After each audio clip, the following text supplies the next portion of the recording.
Thanks for stopping by. I did not know that. Please like and subscribe. Can I have just a little bit of time to think about it? Do it now. Coming up on this episode. A week ago, I had no idea that this was such a problem for farmers across the country. And according to experts, right now, the most effective way at the moment is placing those large traps in places where the pigs have taken over.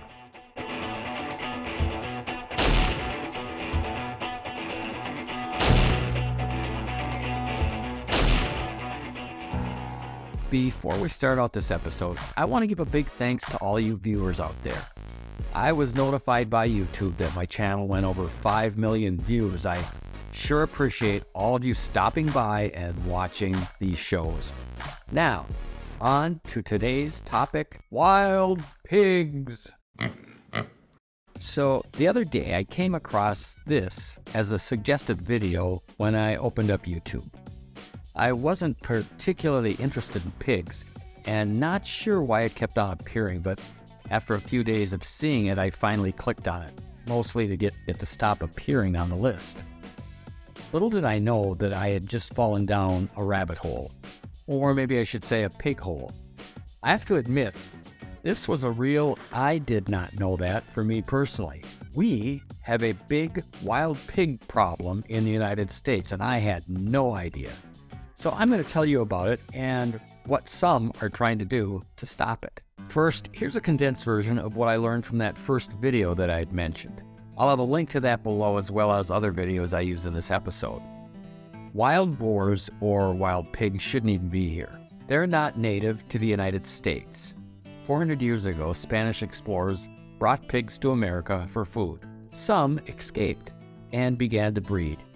Later on in the 1900s, Russians brought over wild boars to the United States for hunting, and the wild boars and the pigs began to breed.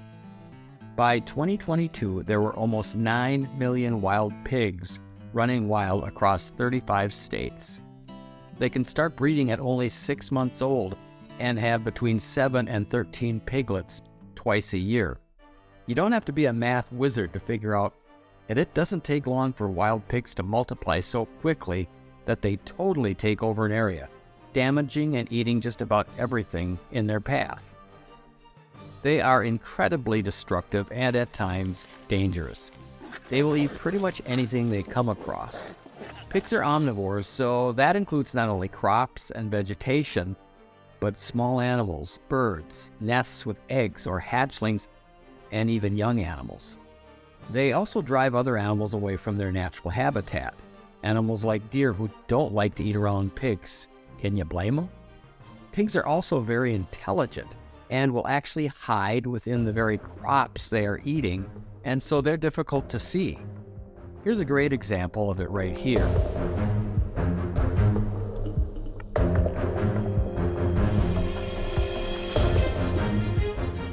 They cost the United States more than $1.5 billion a year in damage to crops, landscapes, and water.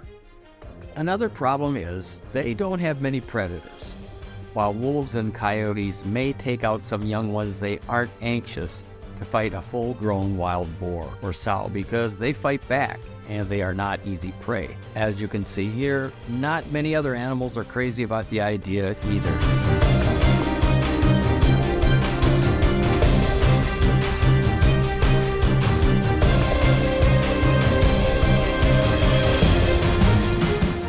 That means many adult wild pigs just keep on breeding. You saw on those maps what's happening, so what can be done about it? There's no easy solution. It's kind of like putting your hand over a fire hydrant to stop the water. In just a bit, we're going to look at David Ellis in Mississippi, who has taken up the challenge and is helping farmers deal with this crisis.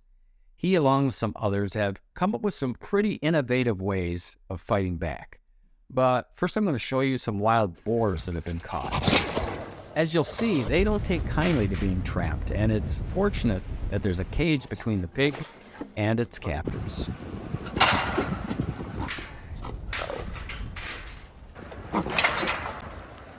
I also want to show you that some pigs are more athletic than you'd think. Have you ever seen a pig jump?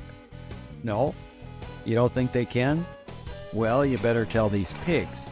There's even one pig that a trapper called Hogdini.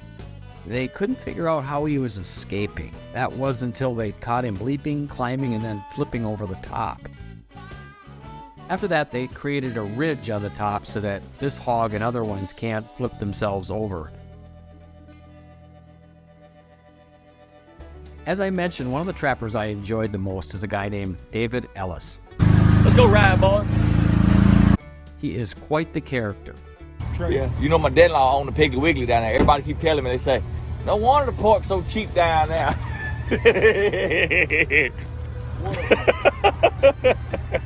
His personality is as big as some of the pigs he traps.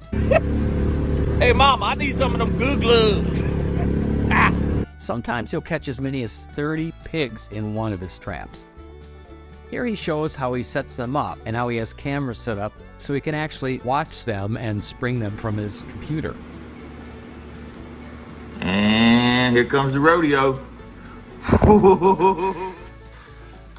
253 pounds. Stud.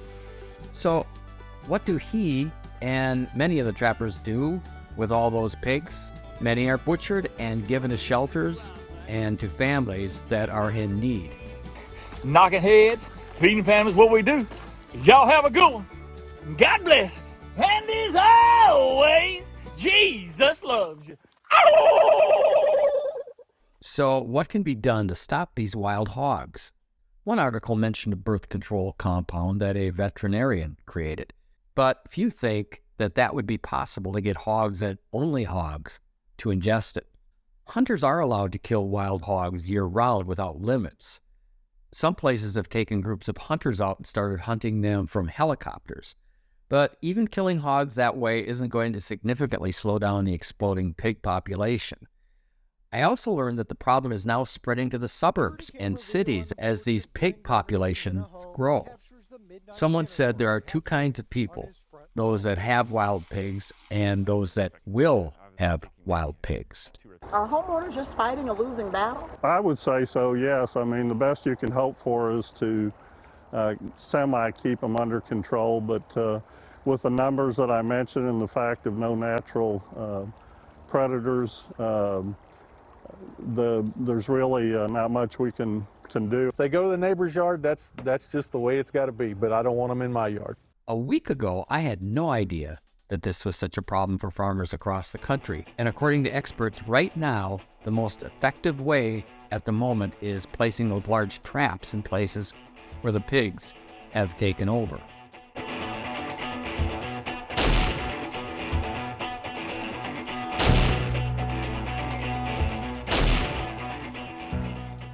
I sure had my eyes opened as I went down this rabbit hole.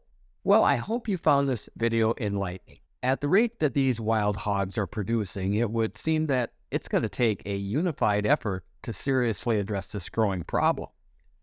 And as I was finishing up this episode, I learned that the United States isn't the only one with this problem. Canada is now facing the same issue, and even Australia is having to address their growing feral pig problem. Hopefully, there are better solutions out there. Hey, thanks for watching and taking the time to visit my channel.